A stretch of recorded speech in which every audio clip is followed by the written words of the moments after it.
നമസ്കാരം. ഋഷിപ്രോക്തം ചാനലിലെ ഇന്നത്തെ വീഡിയോയിലേക്ക് ഏവർക്കും ഹൃദ്യമായ സ്വാഗതം. രാഹു കേതുക്കൾ രാശി മാറുകയാണ്.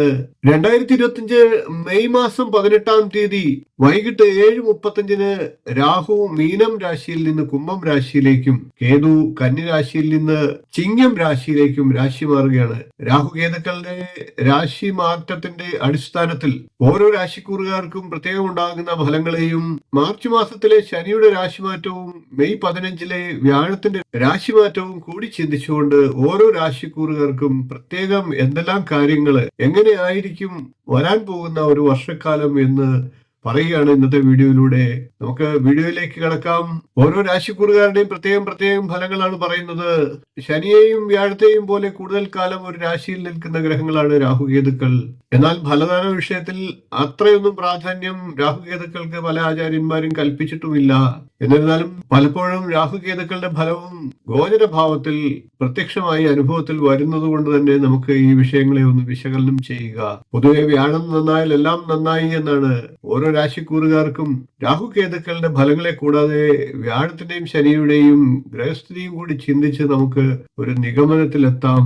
വിപരീത ഫലങ്ങൾ പറയുന്നവർക്ക് ഒരിക്കലും വിപരീത ഫലങ്ങൾ മാത്രമല്ല ലഭിക്കുക, കൂടുതലായിട്ട് നല്ല ഫലങ്ങളെയും മറ്റ് ദോഷങ്ങൾ പറയുന്ന വിഭാഗത്തിൽ ഒഴിച്ചുള്ള മറ്റു കാര്യങ്ങൾക്ക് നല്ല ഫലങ്ങളും ലഭിക്കും. അതുകൊണ്ട് എല്ലാവരും കാര്യങ്ങളെ അറിഞ്ഞ് പ്രവർത്തിക്കുക. കൂടുതൽ നേട്ടങ്ങൾ നിങ്ങൾക്ക് കൊയ്യാൻ സാധിക്കും. ആ ഒരു മനോഭാവത്തോടു കൂടി മാത്രം ഈ വീഡിയോയെ കാണുക. നമുക്ക് വിഷയത്തിലേക്ക് കടക്കാം. പല ചാനലുകളിലും കണ്ടകശനി, ഏഴരശനി കൂടാതെ വ്യാഴം പ്രതികൂലത്തിൽ നിൽക്കുന്ന എല്ലാം കൂടി മോശമായിട്ടുള്ള ചില നക്ഷത്രക്കാരെ, ചില രാശിക്കാർക്ക് പോലും കോടീശ്വര യോഗം എന്നൊക്കെ പറഞ്ഞുകൊണ്ട് വീഡിയോ ചെയ്യുന്നതായിട്ട് ശ്രദ്ധയിൽപ്പെട്ടിട്ടുണ്ട്. കോടീശ്വര യോഗം എന്നൊക്കെ കേൾക്കുമ്പോൾ ആൾക്കാരിലേക്ക് അത് ആകർഷിക്കും എന്നതുകൊണ്ടായിരിക്കാം അവർ അങ്ങനെയൊക്കെ വീഡിയോ ചെയ്യുന്നത്.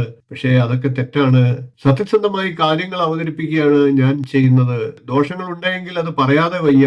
അതേസമയം ദോഷങ്ങൾ അറിഞ്ഞിരുന്നാൽ നമുക്ക് അതിനുള്ള പരിഹാരങ്ങൾ ചെയ്ത് മുന്നോട്ട് പോകാനായിട്ട് സാധിക്കും. ഒരിക്കലും ഒരാളുടെ ജീവിതത്തിലും ദോഷങ്ങൾ മാത്രമായിരിക്കില്ല ലഭിക്കുന്നത്. കഠിനാധ്വാനം ചെയ്യുമ്പോൾ തീർച്ചയായിട്ടും അതിനനുസരിച്ചുള്ള പ്രയോജനം കൂടി ലഭിക്കുന്നതാണ്. ആ ഒരു കാഴ്ചപ്പാടോടുകൂടി വേണം നമുക്ക് മുന്നോട്ട് പോകാൻ. ഇപ്പോൾ നമുക്ക് മേടക്കൂറുകാരുടെ രാഹുകേതുക്കളുടെ രാശിമാറ്റവും ശനി വ്യാഴം എന്നിവരുടെ ഫലങ്ങളുമായിട്ട് ചിന്തിച്ച് സമ്പൂർണ്ണ നക്ഷത്ര ഫലത്തെ ഒന്ന് പരിശോധിച്ച് നോക്കാം. മേടക്കൂറിൽ വരുന്നത് അശ്വതി, ഭരണി, കാർത്തിക, കാൽ എന്നീ നക്ഷത്രങ്ങളാണ്. മേടക്കൂറുകാരെ സംബന്ധിച്ച് രാഹു 11ലേക്കും കേതു 5ാം ഭാവത്തിലേക്കുമാണ് എത്തുന്നത്. അതുകൊണ്ട് തന്നെ 11ാം ഭാവത്തിലെ രാഹു ധനലാഭം, ഭാഗ്യം, പ്രതാപം, ദാമ്പത്യ സുഖം ഇവയൊക്കെ നൽകുന്നുണ്ട്.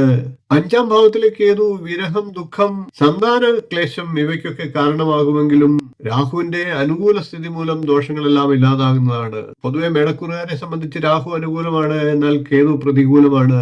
അതേപോലെ തന്നെ ശനിയും വ്യാഴവും മേടക്കൂറുകാർക്ക് അനുകൂലമല്ലാത്ത അവസ്ഥയിലുമാണ്. അതുകൊണ്ട് തന്നെ മേടക്കൂറുകാരെ സംബന്ധിച്ച് വരുന്ന ഒരു വർഷക്കാലം അത്ര നല്ല വർഷമല്ല എന്ന് തന്നെ പറയണം. എന്നിരുന്നാലും വ്യാഴം ജാതകത്തിൽ അനുകൂലത്തിലാണ് എങ്കിൽ അപ്രതീക്ഷിതമായിട്ടുള്ള ഭാഗ്യാനുഭവങ്ങളും ലഭിക്കുന്നതുമാണ്. മേടക്കൂറുകാരെ സംബന്ധിച്ച് ദോഷങ്ങൾ ഇല്ലാതാക്കാനായിട്ട് മഹാഗണപതി പ്രീതി വരുത്തുക. മേടക്കൂറുകാർ എല്ലാ ദിവസവും ഗണപതിയുടെ മന്ത്രങ്ങളെ ജപിക്കുക. വീഡിയോ ഇഷ്ടപ്പെട്ടുവെങ്കിൽ ഒന്ന് ലൈക്ക് ചെയ്യുക, ഷെയർ ചെയ്യുക, ചാനൽ ഒന്ന് സബ്സ്ക്രൈബ് ചെയ്യുക, നിങ്ങളുടെ അഭിപ്രായം കമന്റായിട്ട് അറിയിക്കുക. അടുത്ത ദിവസങ്ങളിൽ നമുക്ക് മറ്റ് രാശിക്കൂറുകാരുടെ ഫലങ്ങളുമായി നമുക്ക് വീണ്ടും കാണാം. നന്ദി, നമസ്കാരം, ശുഭദിനം.